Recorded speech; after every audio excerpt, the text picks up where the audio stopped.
Ингушетии прошли всероссийские командно-штабные учения по защите от паводков и природных пожаров.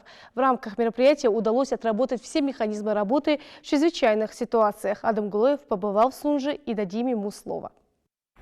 По легенде, река Сунжа в селении Троицкое вышла из своего русла и затопила близлежащие дома. Около полусотни человек пострадало. На место выезжают все службы спасения. Сотрудники ЖКХ приступили к очистке русла, чтобы обеспечить безаварийный пропуск паводковых вод. По словам главы местной администрации, при взаимодействии со специалистами гражданской обороны они регулярно мониторят прибрежную зону на загрязненность и уровень воды. Сейчас бы особенно заторы идут в этих подмостах, мостах, вот и удерживают вот эти большие деревья, кряжи или как там правильно назвать. И вот мы сейчас решили до паводкового времени вовремя убрать все эти, очистить русло, проходимость освободить. Чтобы проходимость была, чтобы не было подтопления жителей станицы Троицкой. Те, кто нуждался в медицинской помощи, были госпитализированы в Сунжинскую ЦРБ. Остальных эвакуировали в пункт временного размещения, организованный на базе первой школы Сунжи. Здесь у нас на базе средней образовательной школы номер 1 развернут пункт временного размещения, где доставляются пострадавшие в результате подъема уровня реки Сунжа.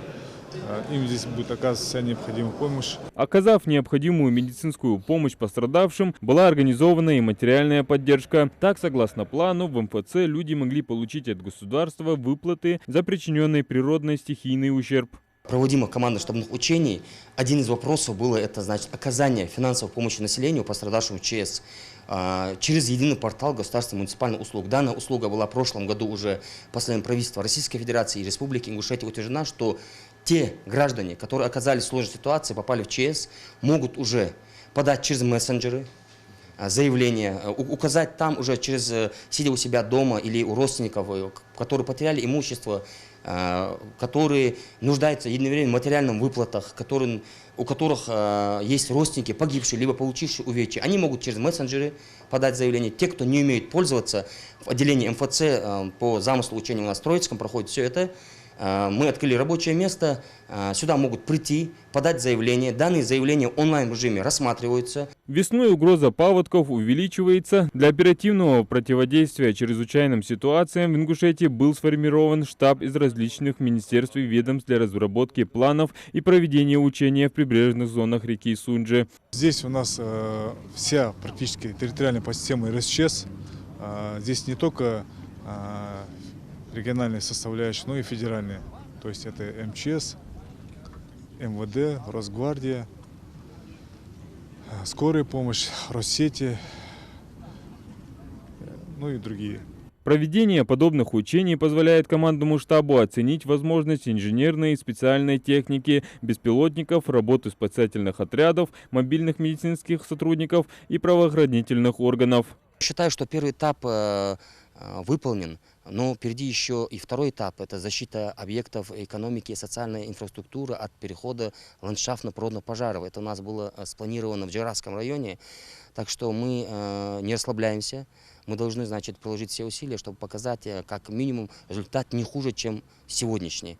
Считаю, что есть, конечно, моменты, те не будем озвучивать, что мы должны доработать, либо пересмотреть в каком-то направлении, ну, более оптимальный вариант, но поставим задачу, справились. Особое внимание в дни учений уделяет применению современных информационных технологий, отработке вопросов информирования населения и жизнеобеспечения пострадавших граждан. До пика паводкоопасного периода остался месяц. В зоне риска территория нескольких населенных пунктов, где протекают реки Сунжа и Аса. При наихудшем раскладе под угрозой затопления могут оказаться более 1000 домовладений в 8 населенных пунктах региона. Муниципалитеты уже приступили к очистке русел рек от накопившегося мусора, сухостоя и скряжей. Эти работы помогут предотвратить возникновение чрезвычайных ситуаций.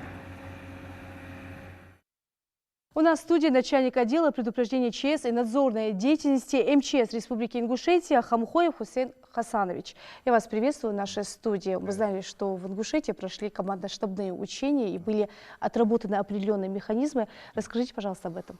5 и 6 марта на территории Республики Ингушетия прошли командно-штабные учения.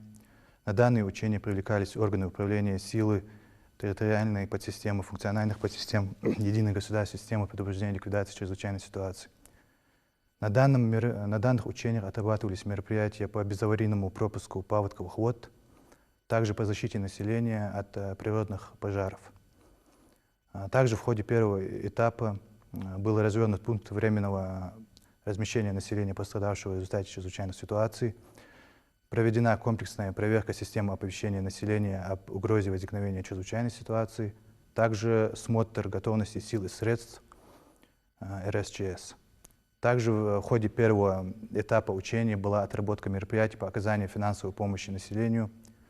Был организован прием заявлений на 3 учебных точках. Это через МФЦ, через органы местного самоуправления и через единый портал госуслуги.